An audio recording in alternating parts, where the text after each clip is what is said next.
Hey guys, welcome back to the AR YouTube channel. और Red Bull एक ऐसी company है जिसके नाम कई सारे वर्ल्ड रिकॉर्ड दर्ज है।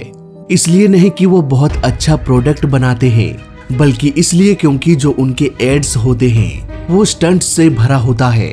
ऐसे स्टंट्स जिसे दुनिया में आज तक किसी ने भी ना किया हो, चाहे वो बिल्डिंग के छत पर प्लेन उतारना हो या फिर अंडरग्राउंड टनल से होते हुए प्लेन को टेक ऑफ कराना हो। इवन उन्होंने तो एक व्यक्ति को स्पेस से जंप कराया जिसने साउंड की स्पीड को भी पार करके सुपरसोनिक स्पीड को अचीव कर लिया। इन सारे स्टंट्स को CGI और VFX के जरिए आराम से बनाया जा सकता था, पर रेड बुल जाना जाता है अपने सारे स्टंट्स को रियल में करने के लिए।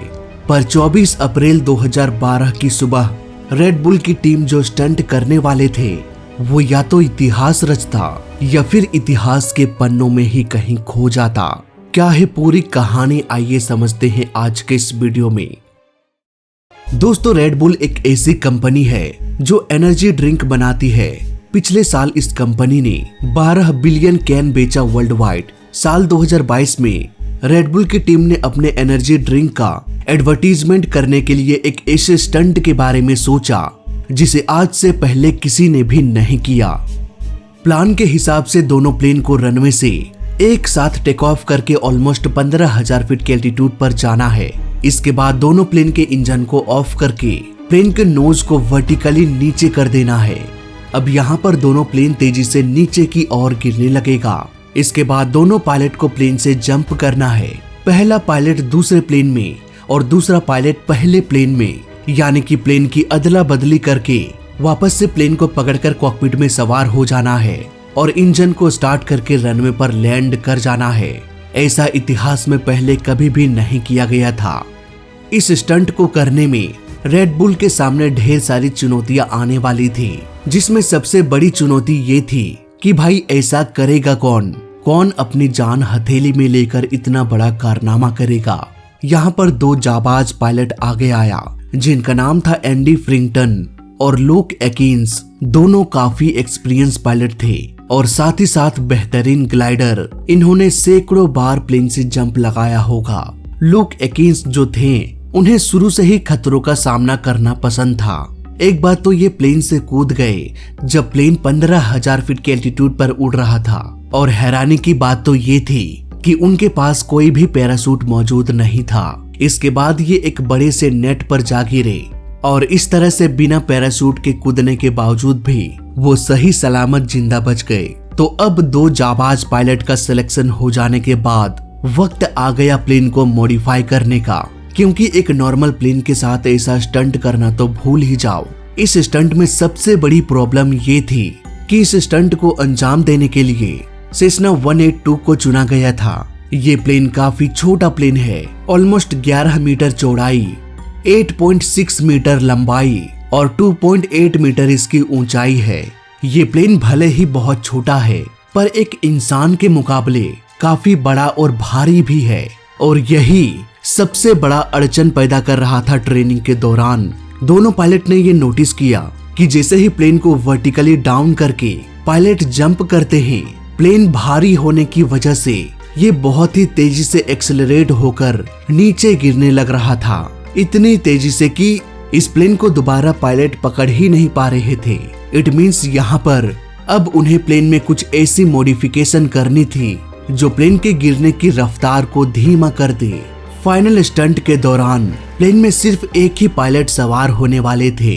इट मींस पायलट के कूदने के बाद अगर किसी तरह से प्लेन अनबैलेंस हो जाए तो इसे कंट्रोल करने वाला प्लेन में दूसरा कोई भी इंसान मौजूद नहीं रहेगा। यहाँ पर प्लेन को ऑटो पायलट में भी नहीं उड़ाया जा सकता था, क्योंकि प्लेन वर्टिकली नीचे की ओर गिर रहा है। ऐसे में अगर इसका इंजन ऑन रहेगा तो प्लेन के गिरने की रफ्तार बहुत तेज हो जाएगी, और वैसे भी ऑटो पायलट को इस तरह से डिजाइन नहीं किया जाता कि वो प्लेन को नोज के बल गिरा दे। ऑटो पायलट प्लेन को उड़ाने के लिए होता है, ना कि गिराने के लिए। यहाँ पर सबसे अच्छा विकल्प ये था कि प्लेन के इंजन को ऑफ करके प्लेन से जंप कर दो। वैसे भी अगर इंजन ऑन रहेगा तो ये भी एक खतरा ही है। मान लो किसी तरह से पायलट प्लेन के ब्लेड के पास पहुंच जाए तो वहीं पर उसकी जान जा सकती है। इसलिए सेफ्टी को भी ध्यान में रखते हुए इंजन को ऑफ रखना ही बेहतर विकल्प था। बात करें प्लेन के मॉडिफिकेशन की, तो प्लेन के स्पीड को कम करने के लिए इसके व्हील्स को बड़ा कर दिया गया ताकि हवा व्हील से टकराकर स्पीड को थोड़ा कम कर दे, लेकिन इससे काम नहीं बनने वाला था। यहाँ पर एक बड़ा सा प्लेट प्लेन के पिछले पहिए में फिट किया गया ताकि हवा इससे तेजी से टकराए और प्लेन में इतना ड्रैग क्रिएट कर दे कि इसके गिरने की रफ्तार बहुत कम हो जाए। इसे हम एक तरह का स्पीड ब्रेक कह सकते हैं। इसे मैनुअली ओपन और क्लोज किया जा सकता था। प्लेन की एक खास बात यह होती है कि वो कभी भी नोज के बल नीचे की ओर गिर नहीं सकता। प्लेन का विंग्स हमेशा लिफ्ट प्रोवाइड करेगा, जिसकी वजह से प्लेन का नोज ऑटोमेटिकली ऊपर की ओर आना शुरू हो जाएगा। यही वजह है कि बिना ऑटो पायलट के ये प्लेन नोज के बल सीधे धरती की ओर नहीं गिर सकता था। दुनिया में ऐसा कोई ऑटो पायलट भी नहीं था जो इस तरह के कारनामा करने में इनकी मदद कर सके। इसलिए प्लेन के सारे कंट्रोल सरफेस को लॉक कर दिया गया ताकि प्लेन अपने रास्ते से भटक न जाए, अपने एक्सिस पर रोल न करने लग जाए। इसके अलावा प्लेन के विंग्स को भी मॉडिफाई किया गया ताकि वर्टिकली नीचे गिरते वक्त ये कम से कम लिफ्ट प्रोवाइड करे और अधिक से अधिक देरी तक वर्टिकली नीचे गिर सके। इतना सब कुछ तामझाम करने के बाद दोनों प्लेन इस काबिल हो गया कि ये दोनों अपने रास्ते में नीचे गिर सके। अब क्योंकि ये दोनों प्लेन काफी क्लोज उड़ने वाले थे, इसलिए उन्हें ये भी ध्यान देना था कि ये दोनों प्लेन आपस में ना टकरा जाए। इस स्टंट को अंजाम देने के लिए प्लेन पायलट से नीचे होना जरूरी था ताकि पायलट अपनी स्पीड को घटा या बढ़ाकर प्लेन तक पहुंच सके। अगर पायलट की ही गिरने की रफ्तार अधिक हो जाए तो वो प्लेन तक कभी पहुंच नहीं पाएगा। इन सारी समस्याओं को देखते हुए प्लेन को मॉडिफाई किया गया। इन सारे मॉडिफिकेशन के बाद भी ऐसा नहीं था कि सीधा जाओ और स्टंट करके आ जाओ। मान लो आप किसी सिटी में रहते हैं और रोज रोज आपको न्यूज मिलता है कि चिंटू का बेटा प्लेन उड़ा रहा था, उसके घर में गिर गया। आज इसके घर में, कल उसके घर में और परसों आपके घर में। जाहिर सी बात है ऐसा हो सकता है अगर इन्हें रोकने वाला कोई ना हो तो। इसलिए इस तरह के किसी भी चीज को उड़ाने के लिए फेडरल एविएशन एडमिनिस्ट्रेशन ने ऑलरेडी नियम बना के रखा है। इस तरह के स्टंट्स खुले आम पब्लिक में नहीं किया जा सकता। स्टंट्स को करने के लिए पायलट के पास लाइसेंस होनी चाहिए, जो कि दोनों पायलट के पास था। रेड बुल ने फेडरल एविएशन एडमिनिस्ट्रेशन यानी कि FAA को कहा कि हमारे पास 2 बेहतरीन पायलट है और हम इस स्टंट को पब्लिक में नहीं करेंगे, किसी रिमोट एरिया में किसी जंगल झाड़ के आसपास करेंगे। यहाँ पर FAA ने कहा कि ठीक है, लेकिन सेफ्टी का क्या? मान लो किसी जंगल में तुम गिर जाओगे, आग लग जाएगी, आग फैल जाएगी, जंगल का नुकसान होगा, कई जानवर डर जाएगा, कई जानवर मर भी जाएगा। इसलिए इस तरह के स्टंट को नहीं किया जा सकता। अब रेड बुल की टीम ने फिर से समझाने की कोशिश किया कि हम सब कुछ सेफ्टी से करेंगे। मान लो कि दोनों पायलट में से कोई पायलट प्लेन तक नहीं पहुंच पाता है, ऐसे में हमारे पायलट के पास भी पैरासूट होगा और हमने प्लेन में भी पैरासूट लगाया है। प्लेन किसी भी कीमत पर क्रैश नहीं होगा और ना ही किसी तरह की दुर्घटना घटेगी। इस स्टंट में सुरक्षा के बहुत कड़े नियमों को फॉलो किया गया है। किसी भी तरह से दूसरे को खतरा नहीं होगा। अब फिर से FAA ने कहा कि भाई देखो, बात ऐसा है ना कि सेफ्टी के सारे नियमों को फॉलो किया जा रहा है, लेकिन दिक्कत ये है कि जैसे ही दोनों पायलट प्लेन से कूदेगा, कुछ देर के लिए ही सही पर दोनों प्लेन में कोई भी पायलट मौजूद नहीं रहेगा और एविएशन के सेफ्टी नियमों के अनुसार एक उड़ते हुए प्लेन में हमेशा कम से कम एक पायलट कॉकपिट में मौजूद होना चाहिए। लेकिन आपके केस में कोई भी पायलट मौजूद नहीं रहेगा, इसलिए हम आपके इस स्टंट को रिजेक्ट करते हैं। आप ऐसा स्टंट नहीं कर सकते।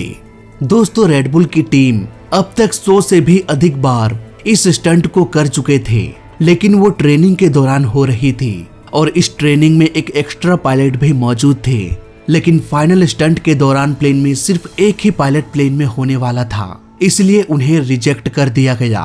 रिजेक्शन के बाद भी रेड बुल की टीम ने हार नहीं माना। 1 बार, 2 बार, 10 बार, 20 बार वो बार बार FAA के पास जाते रहे, उनसे बार बार रिक्वेस्ट करते रहे कि सर जी एक बार हमें इस स्टंट को परफॉर्म करने की इजाजत दे दीजिए, महीनों से हम इसका प्रिपरेशन कर रहे हैं। अब फेडरल एविएशन एडमिनिस्ट्रेशन ने भी थक हार कर कह दिया कि भाई जाओ अपने इस स्टंट को पूरा करो।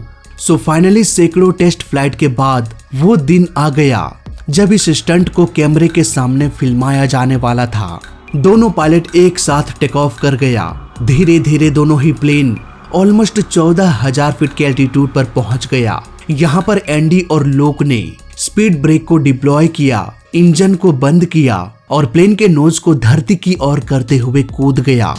एंडी तो आराम से कूद गया, पर लूक जैसे ही कूदा उसका प्लेन स्पिन करने लगा और थोड़ी ही देर बाद प्लेन का नोज ऊपर की ओर उठने लगा। लूक के नीचे ठीक एंडी का प्लेन गिर रहा था।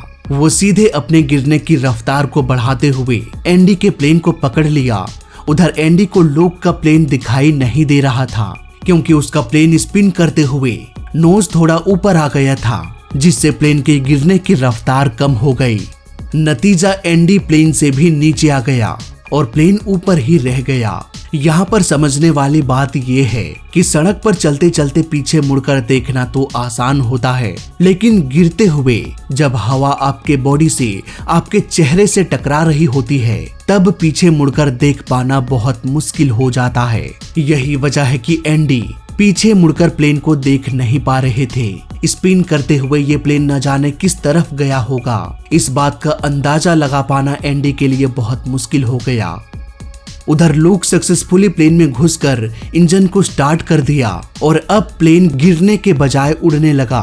कुछ ही देर में वो लैंड भी कर गया। उधर एंडी ने ये डिसाइड किया कि अब बस इस मिशन को क्विट करते हैं, जान बची तो लाखों पाए। उन्होंने प्लेन से खुद को दूर कर लिया और पैराशूट को ओपन करके लैंड कर गया।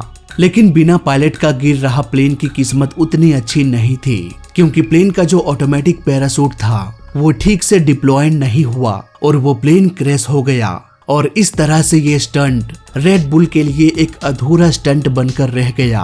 तो फिलहाल इस छोटे से वीडियो में अभी तक के लिए बस इतना ही। आप में से 90% लोग वीडियो देखते हैं पर सब्सक्राइब नहीं करते, तो भाई आप लोगों से रिक्वेस्ट है कि वीडियो अच्छा लगा तो लाइक कर देना, बुरा लगा तो डिसलाइक कर देना, पर दोनों ही केस में इस चैनल को सब्सक्राइब कर लेना, क्योंकि इस चैनल में सीखने के लिए बहुत कुछ है। तो मैं मिलता हूँ आपसे अगले वीडियो में, तब तक के लिए देखते रहिए और सीखते रहिए। जय हिंद, वंदे मातरम।